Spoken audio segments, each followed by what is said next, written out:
question. Qui connaît SASS et les préprocesseurs CSS? Bon, alors pour ceux qui ne connaissent pas, en gros, c'est une nouvelle syntaxe, une nouvelle façon d'écrire du CSS que je vais présenter et qui ensuite compile en CSS. Et donc ça nous permet d'avoir du nesting, des mixins, des variables, de l'héritage. Et du coup, on peut vraiment avoir de la logique en CSS. Et ça, c'est quelque chose qu'on ne pouvait pas avoir avant. Et par exemple, si on prend le site de news des Human Coders, je ne sais pas si vous connaissez, sinon je fais de la pub pour eux, pour chaque catégorie et pour chaque langage, ils ont une couleur. Et ça, c'est quelque chose qu'ils ont dû faire assez facilement, en fait, tout simplement en utilisant un fichier de variables. Un fichier dans lequel on va définir toutes les variables, toutes les couleurs ou autres de l'application. Pour aller un peu plus loin, on peut avoir un fichier de config. Après, vous l'appelez comme vous voulez.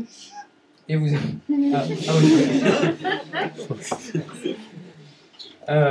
et dans lequel on va avoir la taille des headers, la taille de la fonte principale du site. Et on va pouvoir jouer, par exemple, avec la taille des interlignes, etc. Et on va pouvoir avoir un site assez harmonisé et changer rapidement certaines variables. Si par exemple demain vous commencez à créer votre appli et vous bossez avec quelqu'un et cette personne vous dit bon écoute moi je veux que tous les boutons et tous les liens et que la couleur principale de l'appli soit du orange. Bon, vous allez commencer à coder, vous allez mettre du orange un peu partout. 2 semaines après elle vient et elle vous fait ouais non mais pas ce orange là, plus ça. Ben, là vous changez une variable à un endroit et vous pouvez lui montrer en direct ce que ça donne et ça met tout le site à jour. Et ça c'est vraiment très sympa. Et deux petits mots. Donc, encore une fois, j'incite beaucoup à utiliser des classes plutôt que des ID pour pouvoir être réutilisable. Pour ceux qui ne le savent pas, un élément HTML ne peut avoir qu'une seule ID dans la page, en fait. S'il y a l'ID Toto, il peut y avoir 2 Toto dans la page. Et du coup, on peut être générique et on peut réutiliser notre code. Et ça, c'est ce qu'on a envie de faire. Et donc d'utiliser des namespaces quand on fait des objets. Pour donner un exemple, j'ai travaillé sur un date picker, MooTools, il y a quelques semaines. Et en fait, il y avait une classe qui s'appelait header dans le date picker, donc c'était le header du date picker tout bêtement. Et en fait, je l'ai mis dans mon site et le date picker a complètement changé de tête. Et je ne pense pas forcément que ce soit le comportement que le développeur voulait avoir. Donc s'il avait mis date picker-header, là il y aurait eu un namespace, il n'y aurait pas eu de collision.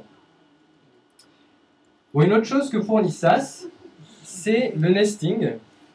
Alors c'est green, c'est super green, mais il ne faut pas que ça le soit trop. Une des premières envies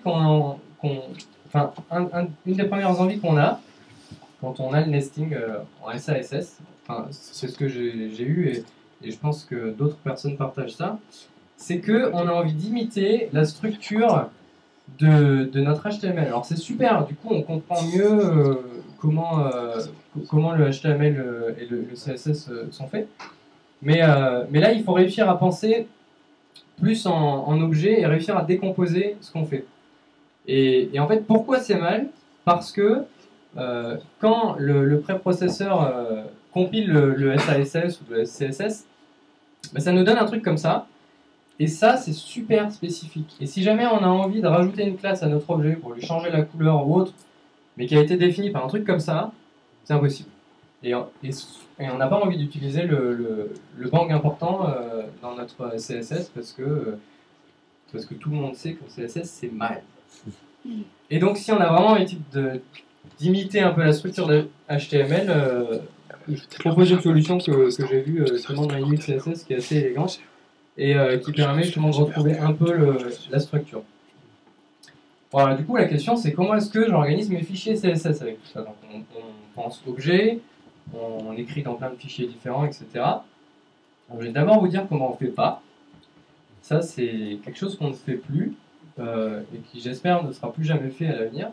Je l'ai vu récemment et ça m'a fait très mal aux yeux. Ça, c'est quelque chose qu'on ne fait pas non plus, enfin, de mon point de vue en tout cas, parce qu'aujourd'hui, encore une fois, on a envie de voir les applis, les sites web comme de vraies applications et plus juste des sites avec la page auteur, la page machin, etc. On veut des objets réutilisables. Et donc, par exemple, là, je parle au designer. Quand vous allez faire le design d'une page, si vous vous rendez compte qu'un élément peut être réutilisé ou va être réutilisé d'une page à l'autre, essayez de garder, par exemple, les mêmes espacements entre certaines choses pour que ensuite le développeur puisse avoir un seul objet, en fait. Ça, et du coup, on a au final un design assez cohérent, je pense. Alors voilà une proposition de comment faire.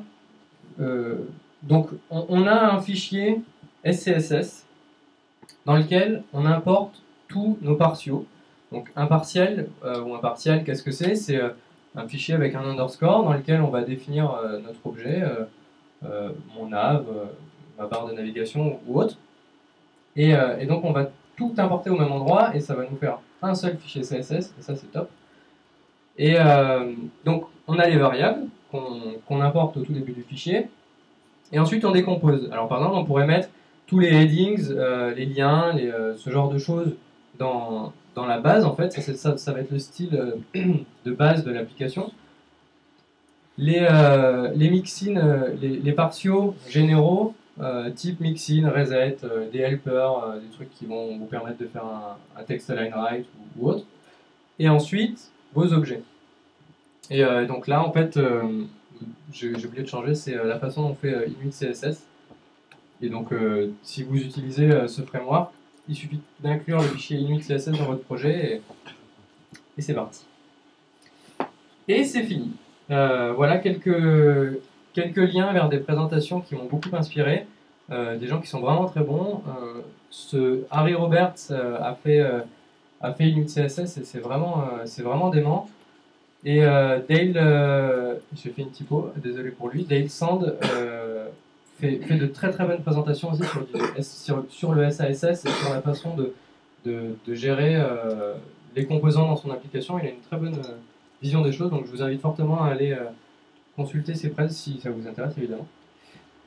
Et donc mes présentations sont sur mon speaker deck. Et voilà. Et je vous remercie et avez-vous des questions?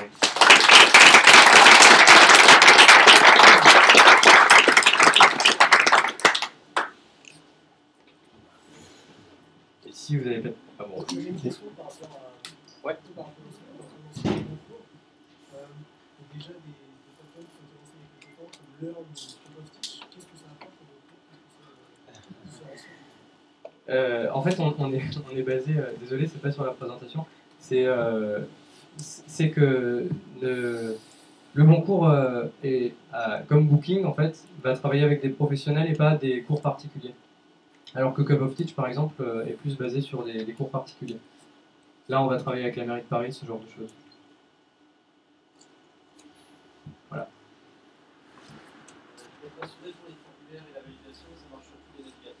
Bon, bah c'est top. Sophie E8. Cool, cool. Bah, ça fait plaisir d'avoir cette évolution. Ouais. Pour l'input number, sur mobile, il y a moyen d'avoir encore mieux tout optimisé en mettant le pattern avec une regex 09. Oui, tout à fait. Ouais, je ne suis pas rentré dans les détails, mais pour le coup, pour l'input, c'est très intéressant d'aller voir la spec HTML W3C. Parce qu'on a tous les attributs et donc on peut mettre un pattern comme tu disais et en fait c'est vraiment puissant. Ouais. Est-ce que c'est volontaire que tu n'aies pas parlé de manière de code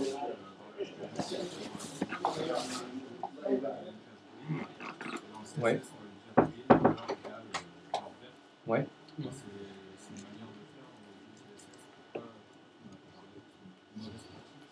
Non, peut-être que je ne suis pas assez rentré dans le détail. Non, c'est une très bonne pratique justement. L'orienté objet CSS en fait pousse un peu à avoir des classes partout. Alors c'est quelque chose que Dale Sand n'aime pas, qu'on retrouve un peu dans ses présentations. Mais après il faut voir comment toi tu as envie de développer. Mais moi je suis assez pour rajouter une classe green ou par exemple une classe brand qui va mettre l'objet à la couleur de ta marque. Par exemple orange ou autre. Et ensuite, dans ton CSS, tu peux réutiliser les variables et c'est une très bonne façon de faire ça. C'est bon. Je sais pas. Je le connais.